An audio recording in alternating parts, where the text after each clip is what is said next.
The guy routinely tells his followers to cut off their friends and family who drive after with him, to the point where he's been credibly accused of being a cult leader. I think those accusations are probably somewhat overstated, aren't they? And this, I think, is something that happened a long time ago. And I don't have people in my life who are willing to advocate taxation or regulation. I'm going to view you as a mortal enemy.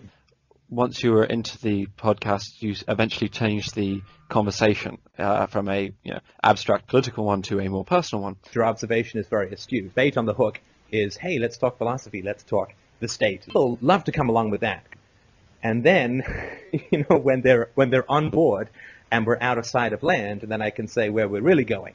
If I ask people to give up their subsidies, but we hang around corrupt parents because they're paying for our university, that's just hypocrisy. Men want nothing but sex, and if you don't give them that, they consider you to be a waste of their time.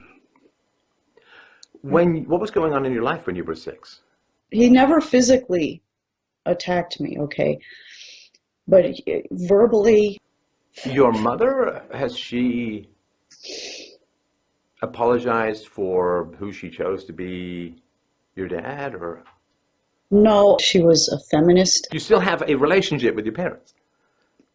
Yeah. Why? I reestablished contact with my father. What was the plus? As a good father, I resent your subsidization of bad fathering. Subsidization of bad? You're like, well, I'm going to spend time with my father. As a good father, I resent that. I've never encountered someone who shares my values. But you don't share your values. Your father's a violent bully and your mother's a cold-eyed feminist. If I came across you in the dating pool and I heard about your parents and then I found out you were still hanging out with them, I'd be like, so she doesn't really believe her values. How is that having integrity at all?